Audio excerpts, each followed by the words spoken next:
వినాయకుడికి ప్రీతికరమైన హలో అండి, అందరికీ నమస్కారం. వినాయక చవితి సందర్భంగా ఈరోజు నేను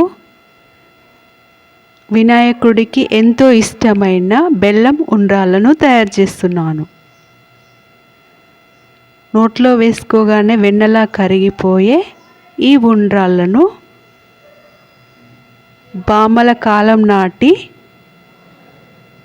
ఈ ఉండ్రాళ్ళని ఈరోజు నేను తయారు చేస్తున్నాను. 1 కప్పు బియ్యం తీసుకొని స్టవ్ వెలిగించి కడాయి పెట్టుకొని ఒక పేనం పెట్టుకొని అందులో బియ్యాన్ని డ్రై చేసుకోవాలి. తీసి పక్కకు పెట్టుకొని ఈ పేనంలో 2 కప్పుల నీళ్ళు వేసుకోవాలి. 1/2 కప్పు బెల్లం వేసుకొని బెల్లం కరిగేంత వరకు ఉండనివ్వాలి. బియ్యాన్ని పౌడర్లా తయారు చేసుకోవాలి యాలకులు వేసి.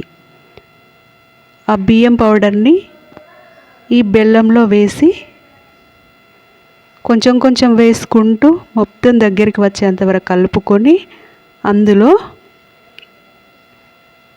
1/2 స్పూన్ నెయ్యి వేసి మొత్తం దగ్గరికి వచ్చాక కలిపి కొంచెం చల్లారక ఇలా రౌండ్గా బాల్లలాగా తయారు చేసుకోవాలి. ఇవి 108 ఉండ్రాళ్ళు చేసి ఆ విఘ్నేశ్వరుడికి నైవేద్యంగా సమర్పించవచ్చు. ఏ విఘ్నాలు లేకుండా మనం తలపెట్టిన ప్రతి పనిలో విజయాన్ని పొందాలని ఆ విఘ్నేశ్వరుని మనస్ఫూర్తిగా స్మరణ చేసుకుందాం. ఇలా మోదకాలు తయారు చేసుకోవచ్చు, ఉండ్రాళ్ళు తయారు చేసుకోవచ్చు.